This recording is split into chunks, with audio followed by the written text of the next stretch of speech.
to win a game and then lose the rest. Are you expecting a similar result here today?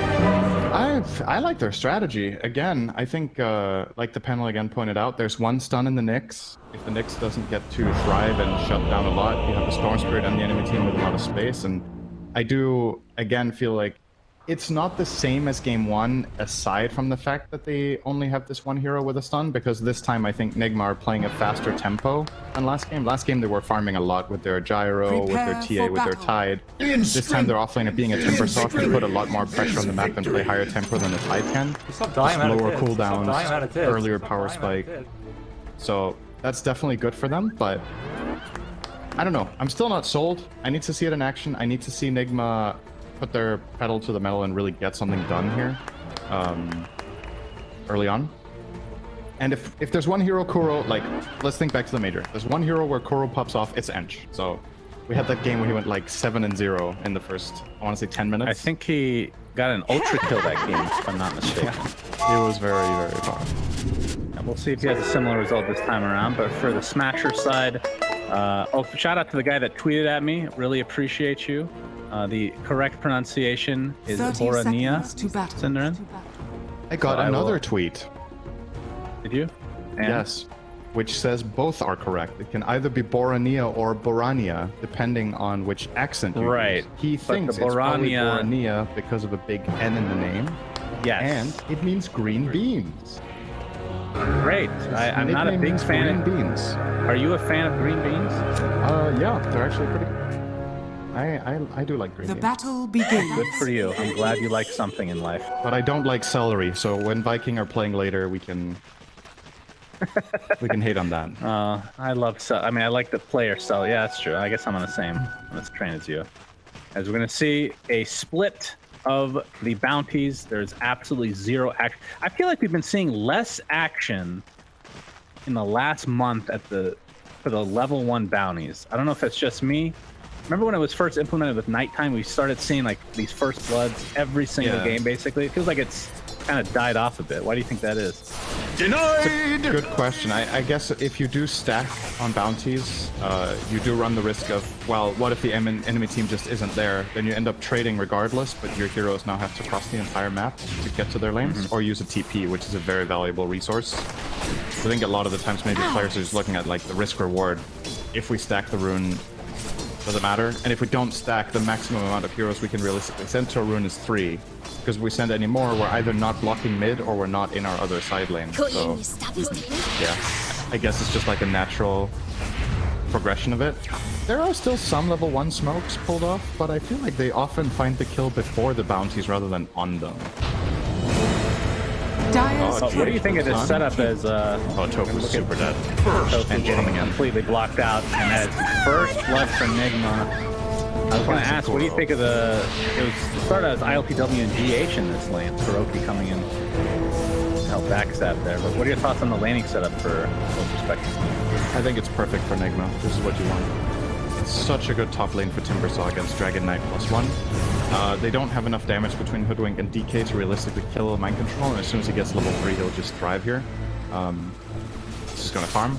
And in the meantime, this bottom lane of Smashers will struggle because Terrorblade, while he would be decent against the dual lane here, the tri-lane factor just makes him too susceptible, and he has to always be scared when Enchantress is missing and trying to find a flank. Koro's actually going to elect to go mid here with a Satyr Tormentor. This would be a very unexpected gank for Borania. Borania is very low right now. You can see the Hellbear, the Shockwave comes out, the blocks to continue with his own wave contributing to it. Had to pop the Fairy Fire, but in the end, Marika gets, actually Kuroki gets the kill with the Satyr. Classic Kuro. Very sad indeed, as we're going to see another kill in the top lane. Wow. Okay, so each lane, there's a kill for Nigma. Let's start. I don't know how valuable that kill was for Mind Control. He lost a full wave of creeps that Rasmus is holding at the tower, so I'm gonna chalk that death up to honestly being a trade. Radiant are scanning. You see Rasmus coming out here. They're playing a dual lane, and Rasmus has the same experience as Mind Control right now. So that means all of that experience on Hoodwink is just extra. So they are winning the lane in terms of overall experience gain, but Still nice for mind control to find a kill, of course, but he does have the 2 CS to the 12 of Dragon. They're definitely, you know... That is true. I mean, there's a bit certain of a point trade-off. where Timber Saw, once you like get level 4, I assume, and it's basically unkillable, at least in most matchups. Is that pretty consistent with this one, or is it a little bit different? Usually you will go 1-0-2 or 0-1-2, so you get the 2 in reactive on level 3, but he skilled the Timber Chain to find that kill in the mid lane. So yeah, he's delaying the immortality almost in the lane to level 4, like you said, and he's grabbing that now. I think, honestly, I like this from Gilger. Like, if Rasmus has this good of a start on the Dragon Knight that he can 1v1 in this lane and just farm, Gilger can try to deal with the pressure elsewhere on the map, and by moving after Kuro, he's essentially giving Terrorblade farm bot. Otherwise, doing great. Ace has TA. 16 for 9 on the Terrorblade after Kuro started bot for that tri-lane action. And of course, when you rotated mid for that kill, you open up the space for mid, but... Oh, yeah. Smash is doing well in lanes. Well, mid lane, I mean, Miracle obviously helped. Well, he didn't technically get the kill, but he has double the CS right now over Boar in this mid lane. TA versus Huge Storm. advantage from that Ench game. That helped quite a bit. Ace bot. Ace is dead. Okay. Yep. Oh, that last right Ace is click, not not quite dead. enough, but Kuroki is in the vicinity. Ace does have a TP available. We'll use it to go to the tier 1. Looks like he'll be successful in doing so. Gilger in the meantime does get up a nice bushwhack, so they do see 3 members of Nigma here. And Salvan Ace will keep him safe. So that was extremely close, but I mean, it's not a good matchup in general with Kuro having that level of impetus. Any magic or that's pure bad damage for against this Terrorblade. hero. Timber Saw obviously great against Terrorblade at certain points of the game. I mean, what do you think of the hero in general this game? It was the 4th pick, I believe, right, from the Smashers. Honestly, a lot of the time when it comes to later in the game for Terrorblade, I think one of the biggest threats to him is getting stunned. Like, that's when you can't get your Sunder off and you can get bursted 100 to 0. It's hard to see Nigma pull that off in this game in one Nyx stun. They probably need all of TA, Timber, and Drow to be able to connect once Ace has a couple of items. So I think it's a good Terrorblade game later on. But for now, obviously some of the counters are definitely very much in play. Like you said, the Enchantress. The Drow is pretty good in lane against Terrorblade, especially when she reaches level 6. At that point, Ace might just go jungle anyway. Radiant's middle tower is I mean, under you attack. talked about it just Everything now, Terrorblade. and the panel kind of talked about it earlier as well, the fact For that the temple. the lack of stun from Nigma again, like 2 games in a row. Dire's Is this just something structures they're... are Like, fortified. obviously, when you have a Radiant lesser stuns on structures your are side, it's fortified. harder to execute, generally speaking. But is it just something they're really comfortable with? Like, is this like a planned thing? It just happens to be heroes that they want to play that just don't have stuns? Are we just are we overstating this fact that they have lack of stuns in general? It's better this time because Nyx's stun is not Ravage, right? It's a lower cooldown, so you have it more frequently, and you do have a secondary stunning Carapace as... Bot lane, super Toku's dead. dead. Yep. He's actually going to dive all the way around, 360. Beautifully done. trade, But though. ILPW They getting blocked up by trade. Gilger. In the meantime, Ace has that metamorphosis, so they're able to clean him up. Very high value kill for Smashers this time That's around. great for Smashers bottom lane, getting a 2 for 1. Oh, what I Under miss? those conditions, the Phoenix got jumped and they immediately just popped the Metamorphosis and traded right back. But yeah, just to follow up on the stuns, I don't think that's like a plan they have going into the game. That they're like, hey guys, let's not pick stuns in this series. Like, I don't. Maybe they that have sounds a like quest a really weird in the way of game. strategizing. Yeah. It sounds like a weird way of strategizing, but yeah, I'm still feeling like they should have at least one more hero that has lockdown. I feel like just having Nyx is hard. It's still better than just having Tide, unless. So here's where the last game's lineup. This is a little bit of a tangent, I guess, but in the last game, to put it simply, a lot of the time if you have very few stuns, but the stun you do have is a big teamfight one, it can work very well if you can force the enemy team to come fight you at towers, right? Then that's your quote-unquote catch, is that you go to towers and they need to defend. But what were their cores in last game? It was TA and Gyro. It wasn't like a Dragon Knight or a Terrorblade that's going to smash that tower so you have to come and fight into the Ravage. So I do think that there was a bit of a disconnect there. Those are the games where I like the one stun Tide kind of thing. Did that make sense? Yes, the very long tangent made a lot of sense. I mean, they do have the Centaur Stomp. We failed to mention, obviously, Enchantress will be valuing that. Very, Gonna have that all game. very respectable creep, of course. You just got to put in the gold, and you will get that creep that you want every time. But in addition, you talked about Nyx Assassin. We've been seeing Aghanim Scepter like every single freaking game on this hero. And it has had huge impact on games. As GH is going to find a stun onto Gilgar in the meantime. But there's a TP out, and like you said, no stuns after that Impale without that Centaur in tow. It's still good though. Like, yeah, he doesn't die, but they force him away. And this is now a naked tower that nobody's getting experience at. Obviously, the Hoodwink wants to sit there and just leech. So it's kind of a pseudo kill, forcing the TP back to base, because it's not going to waste. And Terrorblade has decided to leave the lanes. Rasmus is really far up here. He was trying to apply some pressure to this tier 1, but Nigma are here in numbers. And then we can see the spike carapace set up another stun, but it's not quite enough to take out Tofu. In the meantime, Bornea trying to finish off Miracles. Ace has made his way onto No mana Mind Field as well. And Mind Control not able. He has soaring in 3 seconds, and saved by his team as Bornea has used basically the rest of his mana pool just to get out of the right-click range here. I mean, this is something we didn't talk about from Nigma's side. Between the TA, eventually, obviously, and the Drow, they have some major push potential. Miracle's hungry. Oh, nice juke from Tofu. Very nice. Gilgar's going to be found out here, though. Gets the bushwhack off in the meantime. It's going to break things up, so no deaths in the mid lane. I have not seen many jukes around that tree. This is obviously one of the newer features of the map, but very nice. He completely tricked Miracle, who was honestly very kill hungry there, and I understand. He has double damage and felt invincible, so he went for it. Bornea, a lot of trouble. Impales there, but the zip away. Multi-shot not quite enough. Is now they're going to apply all the pressure to this tier 1 tower. Radiant's middle tower Smashers is under attack. can only delay the inevitable, it seems. This tower is definitely dead now. Loving this from Nigma. It's exactly what their lineup wants to do. Use the Timber Sauce Power Spike, use the Enchantress to get this early pressure. Getting mid tower sub 10 is very good against Dragon Knight, who will usually be pushing your mid tower and forcing you to defend. You instead just killed him and did the reverse.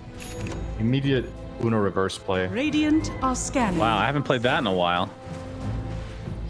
You a big Uno player? No.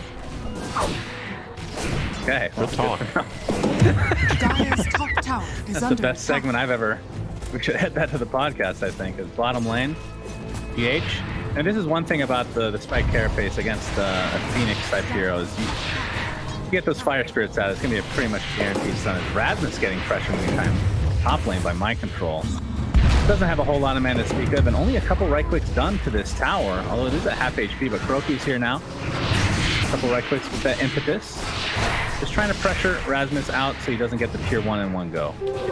Wasting Dragon Forms is really the name of the game for Nigma here. They want to stay ahead on towers, so their biggest problem for the Dragon Knight is literally just how do I get through Timber? His team can't really kill him right now. This is nice from Rasmus. He's gonna cut through. He sees Timber at the front. He's gonna go hit the tower around the side, back off. Dire's top tower Getting is whatever under chip attack. damage he can. But once again, Dragon Form is now down, and he has yet to take a tower at 11 minutes on this DK. Job well done for Nigma here. Indeed. Now in useless human form, gets off the Dragon Tail, but that'll be the end of his reign for another 50 seconds. Bornea working on an Orchid. That's going to be his first item. Has the 1 Oblivion Staff right now. I like that. We should rename the abilities. He should have, like, powerful Dragon Form and useless human. Radiant's top tower To is really, under for attack. new players, as a way of understanding how to play their hero. Maybe it's I am unlocked with garbage the now. new Persona, which Rasmus Yes. does not have, sadly. Make the hero even easier to play. It's going to get enough of a Dragon Tail here. We can just call that stun, right? Yes. Give him the Slardar treatment. Ace is in the vicinity, along with Gilgar here. Pushback Oh, not able to connect on the that sharpshooter. Gilgar. Will be in the blind. Will end up whiffing there. Another stun from Rasmus. He's gonna get pressure now. Mind Control gets off the Chakram. Be pretty Really careful fortunate, here. by the way, for Gilgar to get the Ironwood Tree 2 games in a row. Oh, you're right. Yeah. It is so good on Hoodwink, so it's gonna You be happy think about that there's a Radiant's percentage? middle tower is under We're attack. actually gonna find GH. He's gonna get zipped on as well. There is a sentry in the vicinity, and this is gonna be an easy cleanup. So now you know they have a sentry there, but it costs him a death. What if the percentages of neutral items, and we didn't even know about it, just went up by X% if you're playing a specific hero? Yeah. What if? What if that was already in the game for the last 2 years and we didn't even know it?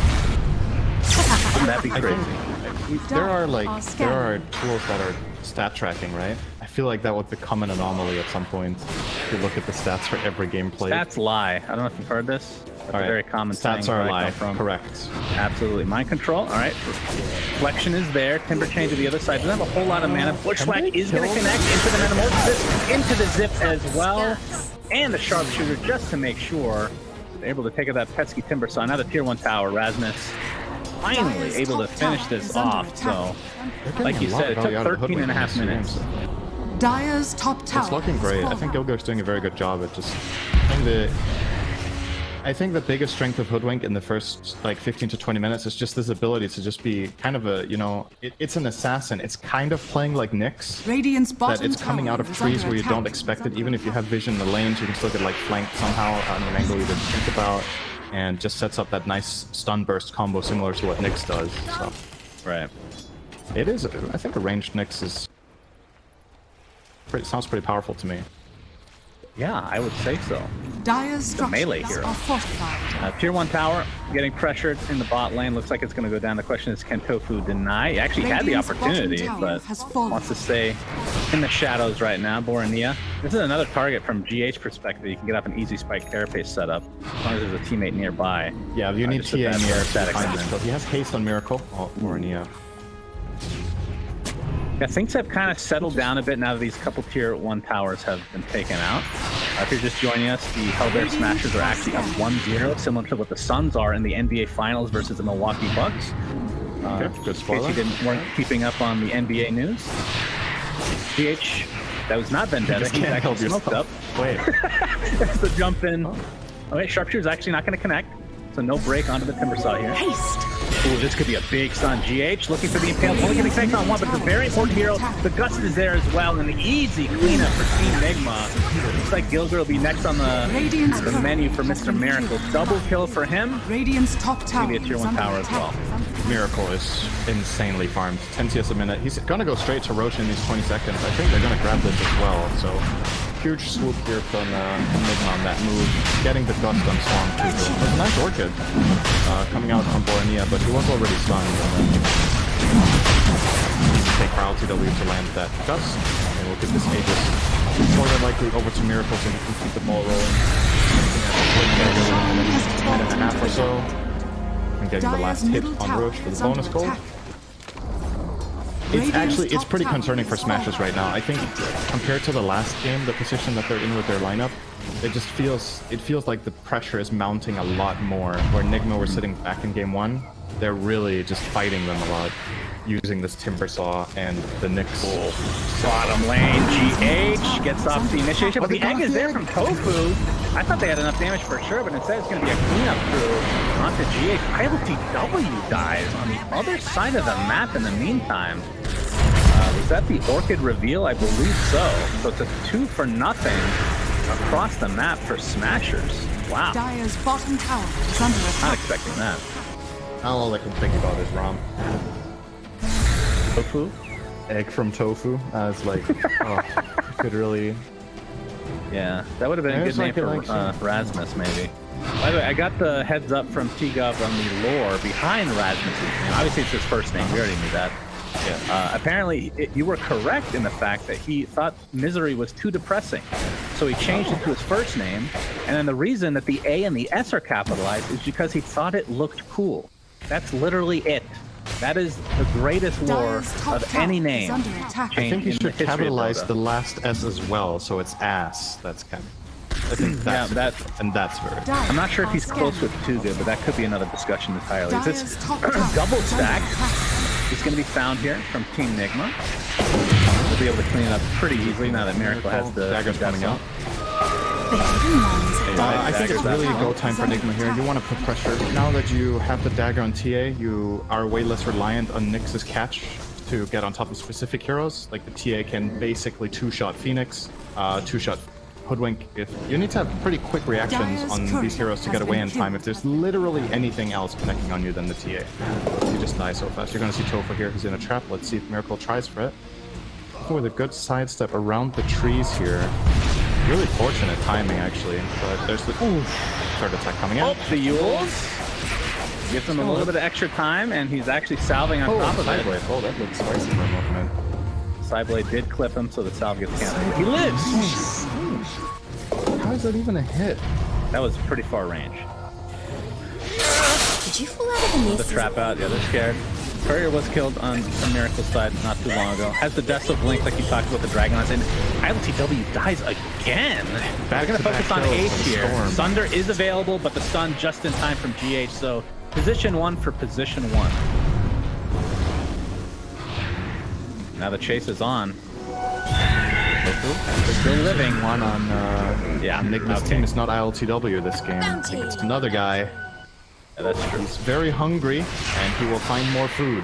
1, 2, 3. Not enough with the Rainbow. Rainbows have never hurt someone. Bushwhack only going to connect on 1. Gilgert trying to use his ult to create a little bit of extra distance, but the triple kill from Miracle, pretty extended. This was over the span of a minute. But he is Look at the net worth on of another level Radiant's right top now. tower is He's under attack. 4,000 net worth ahead of the next hero, and Nigma have a 1k lead. So this is one of those games where it's I'm not going to say it's Radiant's Miracle middle against the tower world is because under that's like attack. making it sound like these teammates are doing nothing, but you have so much net worth on one specific hero that is notorious for being snowbally and being susceptible in some cases. Hellberg Smashers identified that the gold is sitting the way it is. Killing Miracle just wins them fights. Because there's not enough in the tank from the rest of the lineup with how much he has taken out of the bank. Radiant's middle tower is under attack. Very, very good target Dire's for courier Hellberg Smashers has been going killed. forward here. And managed to lock that down. And he is very killable, right? He's playing without BKB. They don't have a save in their team. So if he gets caught by, say, a Storm Radiant's middle or tower a is Dragon under Tail attack. or by a Hoodwink Bushwhack, Dire's I top think tower they can is under they can attack. 100-0 him relatively easily, actually. Yep, I agree. Oh, right now they can't because he has Aegis, but after That's that, why they're playing so aggressive. and as a result of this aggressiveness, the tier 2 tower Radiant's looks to be middle tower is basically under dead. attack. Bornea is in the vicinity. Radiant are scanning. He's sporting off the Kaya right now. But yeah, looks like it's going to be a freebie. This is essentially what Aegis will get you. Outer tower at the very Radiant's least. middle Not sure if tower Nigma is actually want fallen. to force a fight, Radiant's courier has been killed. or if Hellbear Smashers will even try to fight at this stage. As you talked about the BKB, Miracle is 700 away from finishing it, so he is gigantic. There's a lot of good items coming out. Terrorblade is close to his BKB as well. 1k off.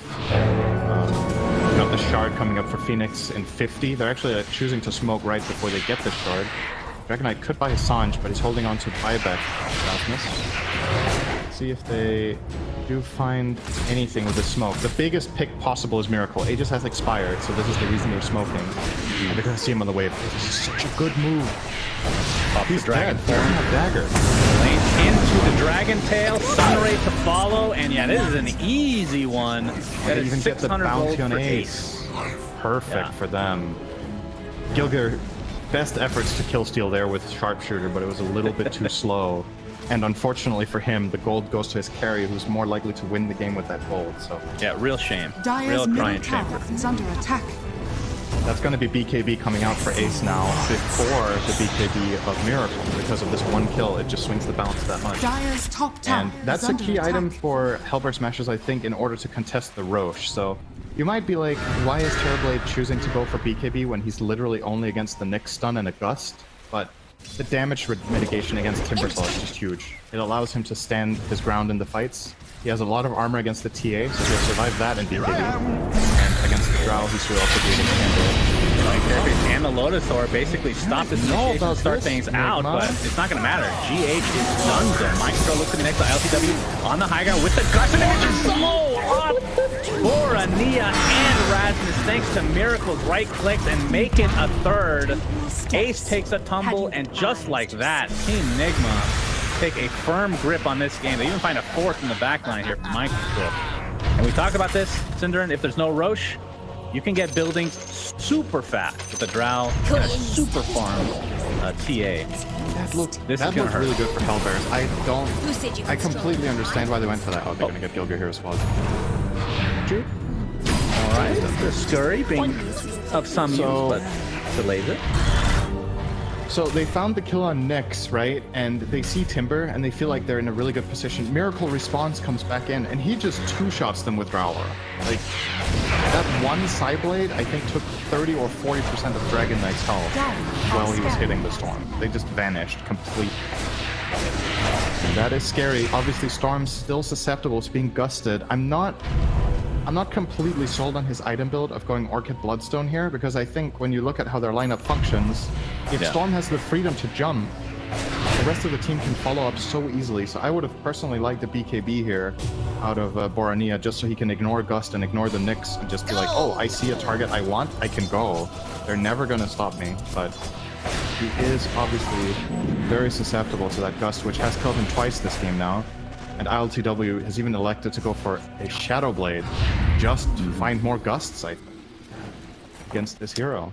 Wow, this is the pub build from Dota 1. Of course, Dragonlance didn't exist back then, but the Lothar's sniper / Drow meta, I don't know if you were part of that, because that was a disgusting period in Dota history, a very dark time in our history. It really was a disgusting time in Dota history. I remember Techies was my favorite hero. Oh my god. Those were my dark years. Is that actually true as Tofu? He's gonna get spotted out. The silence is there. Miracle.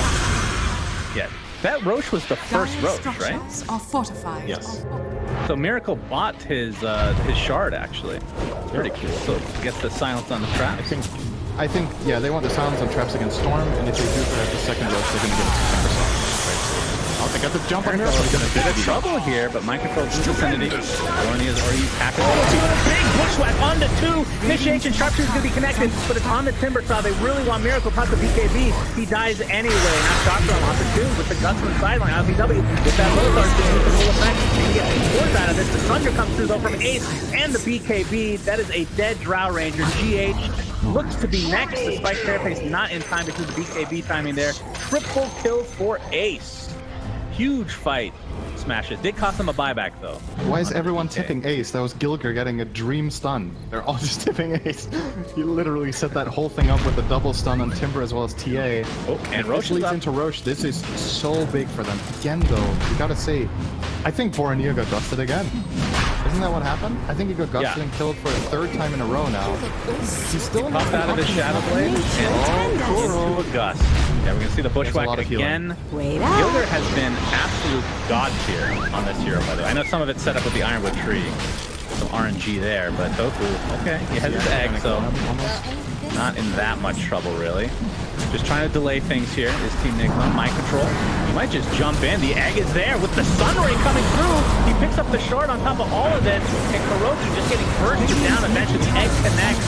Finally, it looks like Timbersaw's next on the menu. 5 versus 1 essentially. The buyback onto Kuro, but what does this matter? I mean, the 2 cores are available. 2K network lead for Nigma. Alright, they're going 1/3 I HP. don't know. They're gonna jump into Miracle, but there's the guts to follow. A huge bushwhack again! Onto 2! Can they kill Miracle? Gets all the refraction just in time. Borania trying to do enough right-click damage, but Miracle with the BKB can sustain it. Buyback is available though on this Storm Spirit. The BKBs are gone. Ace has to pop his BKB, gets that Sunder off onto Kuro. This will be a dieback on him if he's not careful. Phoenix jumps in as well. Has already used basically everything. Has to be careful as Ace needs to get this kill before Tofu takes the tumble. That is a dieback onto Kuro. Mind control holding his the whole time, not buying back for this fight. They do have the outpost, so he could have TP'd in. But instead now they're giving ground to Smashers who... There's no BKB on the TA. I think going in this Miracle here is really difficult. You can just get Dragon Tailed and you're in trouble. He gets forced away here. I like this from Rasmus as long as he stays alive. Still not doing they Roche just don't have the damage. Now that meta is down, they just have to... This is going to be one of those stalemates, I feel like. 15 seconds on Storm. Does have buyback. Oh my god. I don't know. The Roche will get decimated by Nigma for sure. They are now in the pit. 5 seconds on Storm. He can basically zip from base. But now they forced him out of the pit, so he'll have time to just TP back normal. This is a huge turning point here, potentially. They do have meta, and they do have Dragon Form. Actually, everything except Sunder is ready in 10 seconds. Jump on this quickly. They'll get that kill after that, but he's going to have to buy back in the game. But they get Rasmus in the end, and now the silence onto Borania. That's to zip away. He did find ILTW in the end. Pretty big kill as well. So essentially, it's a drow for a Dragon Knight, if you want to look at it that way. Ace has already popped the meta. Now he's almost forced to go for this Roche. And Nigma just need to try to delay this as long as possible. It's already half duration on meta. They got the troll in the meantime. Miracle. He's ready to go. I don't know if they can take this Roche anymore. So I think they want to try to find a pick, but they've lost their Dragon Knight, so the guy who has to go into the Storm, and he's a bit worried about committing, I think. yeah, So for we're sure. going to steal a tier B illusion here. Ace's meta is almost done. Ooh, this is risky business right here, my friend. Chakram gonna scout things out. A lot of damage being done. Through Roshan, popped into his melee form. There's the egg from the side lane into the Sunray as well. Roshan is taken out by the smash. Nigma gets stunned in the meantime. Nia picks up the Aegis. Not sure who gets the shard, and she's. We'll have to look at that a little bit later. As Miracle pops his BKB with the refraction. Nia has to pop the Blood Sun to try to stay alive here. Tofu finally taken out in the end. A 1-for-1 to start things out. Borneo with basically no mana to speak of. They just need to get the hell out of here. But the Impale, mana burn, right clicks. That is the Aegis down. He's going to be full mana, full HP now. GH getting some with another Bushwhack. Spike Carapace is there. But there's the Guts from the side of LTW showing himself from the shadows. That Shadow Blade. Nia, this is going to be a second death from him after the Aegis. And Razmus even popped his Dragon Form and died right after he respawned. And now Ace, he's going to get worked on by the right click. It's too much to handle from Team Nigma's side. Holy Jesus, what the hell was this fight? Good lord. Yeah, I don't even know cheese. where to start with this. Yeah, so Right, they have Shard the cheese. is on PB right now. Yeah, and he gave also it up. got the cheese. He used the cheese in that final fight, very clutch, but it wasn't enough. But he used it at like 5% health against that Radiant's next middle TA combo. tower is under attack. But again, man, I'm gonna sound like a broken record, but every time I look at Swan, like it was again and again and again and again, just dying to this. Good Radiant's news, middle he's tower going for is under BKB attack. now. Yeah, he is. It is kind of late after he lost the lane of barracks, but I honestly think that could be what it takes them to swing the game around. Nice run here Radiant's middle from barracks are Pilger, under but attack. Nigma will do a great job here at punishing and getting Radiant's this middle mid lane of barracks has after fallen. that fight. Like you said though, it's all over the Radiant's place, and middle really, barracks has fallen. I do Radiant's think top tower Nigma's is under biggest attack. advantage right now is we've been harping on the Storm BKB. Dragon Knight is close to his as well, but he also doesn't have it yet. So this Timber Saw Nyx combo are just finding kills on heroes that they will struggle so much more to find very, very soon. But for the time being, big win for Nigma here. Radiant's bottom tower is under attack. This might sound weird, but they have a 6k gold lead right now, right? And then the last fight, I think it was 1. If these two BKBs complete, I think the fight will be harder for Nigma than before, even with 6k gold more. Just because these BKBs really just changed the dynamic of the fight. Oh, they found him again! Oh my good. 70 seconds, he has buyback. And now that they've taken this tier 2 bot, they can actually go for a second Rax and force this buyback out. You're right, this not having a BKB has been Radiant's bottom tower basically is under 4 attack. deaths, I want to say. He has 7 right now, so that's being generous, I feel like. Tofu, he's taking a lot of damage. We'll make it back to his fountain, though. We talked about TA. GH, of course, does have the Aghanim Scepter now, so he's a borrowed piece of dirt. Radiant's bottom barracks are under Radiant's Ridiculous bottom- amplification to Radiant's all bottom his spells, essentially, in has one way or fallen. another. That is a second set of racks, and now they're just going to go for a throne to try to force this Radiant's buyback. middle is under attack. Yeah, he's going to have to buy back here. Radiant's Rasmus middle pops tower the has fallen. dragon form to indicate that they want to go up. Oh, the blink out from Miracle. He's not even able to get stunned. Rasmus pops the 2KB. There's the buyback now from the Storm Spear. He zips in and does basically nothing. Phoenix is done, though, but does have buyback as well. Radiant's middle By the way, tower the is under shard was attack. picked up by Dragon Knight. He used it. He already used his fireball. He's dead. And that is a dieback, essentially. GH, all right. He's going to get initiated on, but there's the egg on top of him with the Sunray and the red kill from Ace. It's not going to be enough, though. The Phoenix egg is taken out. Ace is going to die as well. Ultra kill for Miracle. And just like that, game 2 comes to an abrupt end. And what the hell? Yeah, as we know, second Roach, 80% win rate, so when you get that, you obviously lose up. Like, that's